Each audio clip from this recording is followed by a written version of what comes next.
Hey guys, I'm E-House from Gun Gamers. I'm Andre, also from Gun Gamers / All Things Speedsoft. So it occurred to us recently, well, mostly Andre, it occurred to us recently that everyone kind of puts All Things Speedsoft and Gun Gamers together because we do a lot of stuff together and we play together all the time and we hang out and talk all the time. So you know what? We're just going to do a joint collaboration series. Yeah, and that series is going to be called SpeedSim. So you're going to see me and Eric together doing reviews and a bunch of other random stuff that we feel like, and that's going to happen every Wednesdays. Yep. And we think it's going to be a lot of fun because, you got the two of us who obviously hang out a lot and are bros, but we play the game a little bit differently and have fun together. So we figured it'd be good to get some perspective on just how we each do things and what we think of certain products. Yep. And here we have our first episode. So Eric, today we're talking about the i4s. Yes, we are. All right.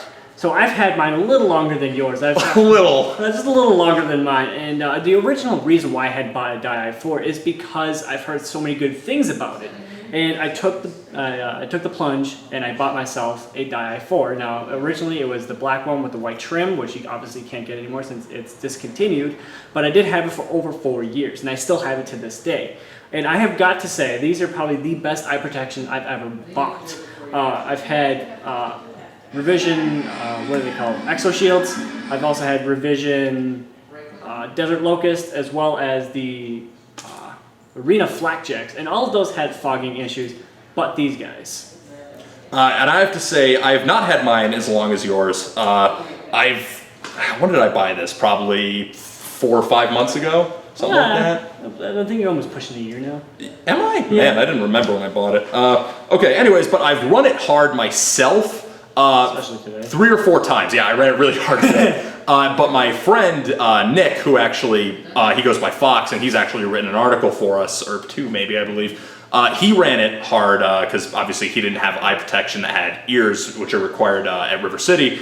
So he ran this hard for a couple of months, and the both of us agree this is probably, and I can't believe I'm saying these words because I've used all kinds of eye protection.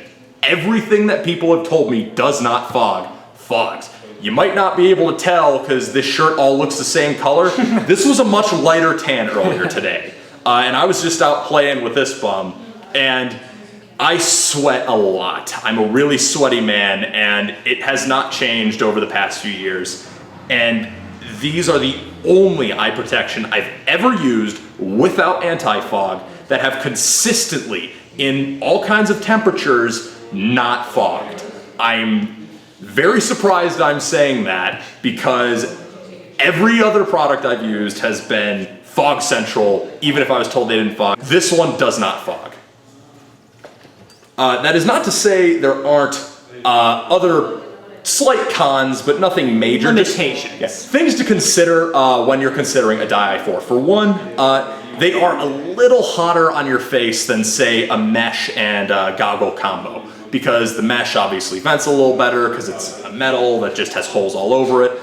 This, obviously, you can see does not have venting everywhere, mostly just on your breath. So heat does get a little more trapped in your face. But when I compare it to, say, wearing my helmet with my mesh and ear cover combo, I would say this centralizes the heat more on your face rather than centralizing it on the top of your head, kind of like a lot of helmets do. And you won't be running a helmet with this because dyes, at least with any helmet that hasn't been modified and a mask that hasn't been modified, dyes don't do well with helmets. So that's a limitation, but I mean, really, these are paintball masks that have been adopted by the SpeedSoft community and a lot of other airsofters now, myself included, when their fields require full face protection.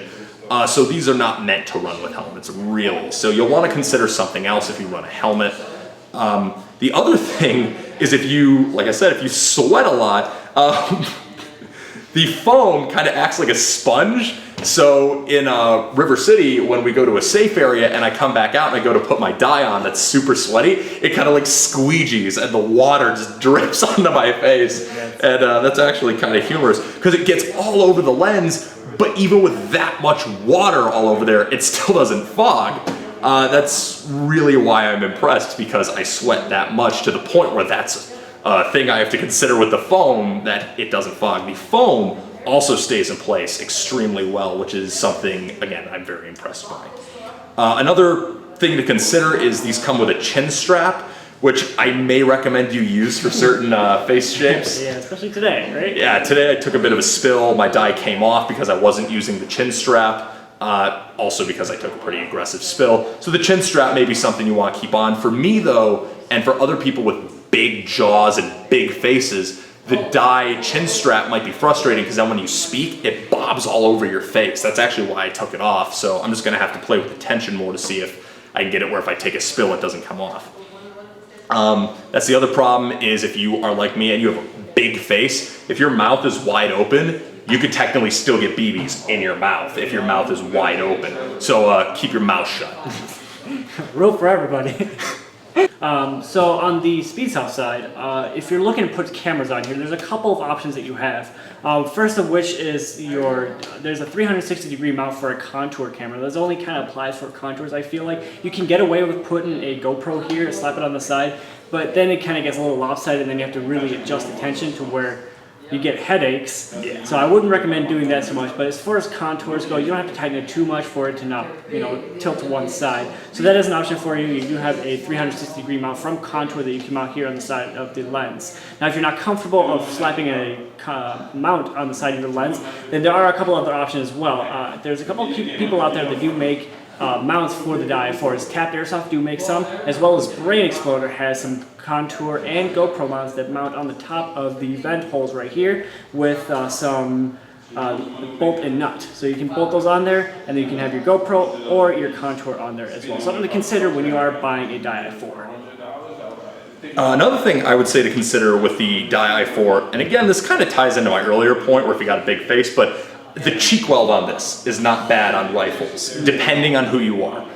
For me, like I said, I got a big old face and I run optics with risers. So if you have a lower 1/3 co-witness riser on your optic, I find that generally I can get a very nice cheek weld with this die-4. Or if you have something like a folding stock AK, or a lot of AKs in general, or any honestly. folding stock guns. Yeah, the ones that have, they generally tend to have a lower stock position in relation to the optic. Those work very well. I've not had a ton of cheek weld problems with these. Compared to any other paintball mask I've used, these give the best cheek weld. For sure. Because of the fact that they're so malleable here on the side, you can see I can really push into it and it really bends and conforms to wherever you need the cheek weld to be. So it's really nice and malleable. And these things are tough, so you don't have to worry about mashing your cheek into them, because, I mean, you can see I got some scuffs on mine from where I just mash it into my stock, but it always goes right back to shape. So these things are tough. They're built to last, so they're expensive. They're about anywhere from $100 or about $115 all the way up to $150. Yeah, so they are expensive, but you do get what you pay for. Exactly. And if you're a gear whore like me, that's what really matters. And another thing to consider is if anything happens to your die-4, a plethora of different things that you can buy for them as far as externals goes. You can get new head straps, you can get new ear protectors, you can even get new lenses if you like the color lenses. He's got the thermal yellow, so they're going to be nice and bright. You can see really deep greens. These are going to be more for kind of more or less looks, but it also helps when it's really bright outside. These really condense the sun and you can actually see a little bit better when you are playing. There are a plethora of different lenses that you can buy for these. And the other thing I like too is if something happens to your i4, like you said, you can replace that if something breaks. Which is very nice for me who rails on OEM part support all the time. And Dia is amazing for that. I mean, even the foam you can buy and you just replace the foam. Comes with, it's literally a kit to replace your foam for your die.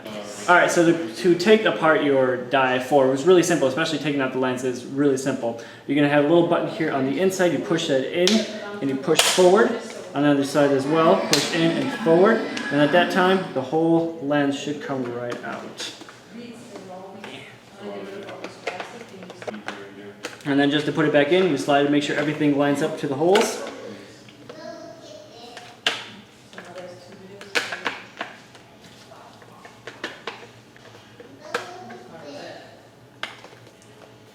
And then simply pull, you gotta make sure that there is a little tab here on the inside. You got to make sure it lines up with the lens. Pull back till you hear a click.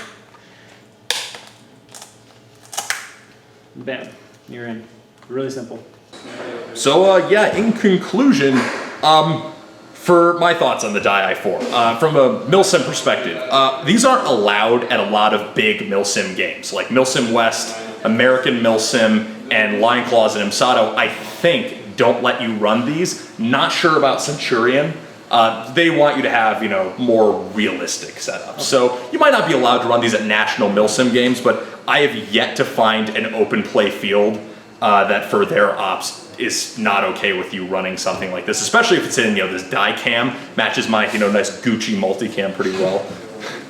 So from the milsim side, what these are great for is, in my opinion, being the most comfortable fog-resistant solution to eye and face protection for open play games. Because let's face it, we're not going to Milsim West every weekend, much as we would like to. We have to play open play. Well, we don't have to, but we want to. So for me, for my River City eye protection solution, I find these are fantastic. It's very comfortable, it doesn't fog. It's a little hot, but that's what water's for. And as I said, you know, it's pretty easy to get to your mouth still, so you can still use a Camelback with this pretty nicely. So I really like it. I'm glad that I paid the money I paid for mine. I really, really dig it. Thanks again to River City for hooking me up with a deal with it. So thank you very much. And your thoughts? I am glad I bit the bullet and bought one of these because I use these every single time I play, and it's not because it's the SpeedSoft way or whatever. It's literally because I needed something and an option to where it does not fog, and these are my solution. And I agree. These are absolutely the most fog-resistant paintball mask I've used, and probably the most fog-resistant goggles I've used ever. So I highly recommend them. If you're considering a full face protection setup, definitely recommend the Di. For sure. Awesome. Great. Well, thank you very much for tuning in to the first episode of SpeedSim Wednesday, Thursday, whenever this goes out. Probably Wednesdays, is that what we agreed on? Sweet. Wednesdays. So first episode of SpeedSim Wednesdays. I'm E-House. I'm Andre. We'll see you on the field.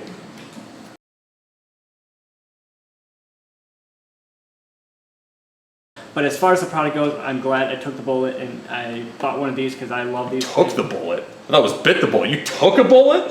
Fucking Abraham Lincoln over here. I'm 50 Cent, don't worry. Because Abraham died. 50 Cent died. I'm still alive. Well, Abraham Lincoln was alive for a little while after he got shot. Not long, but... He got shot in the back of the head. He's kind of dead. 50 Cent, 9, 8 shots, something like that. Okay, sorry. I derailed you. Alright, where was that? Should we go over how to take the lens out? You know that, and I don't, so okay. You should go over how to take the lens out. So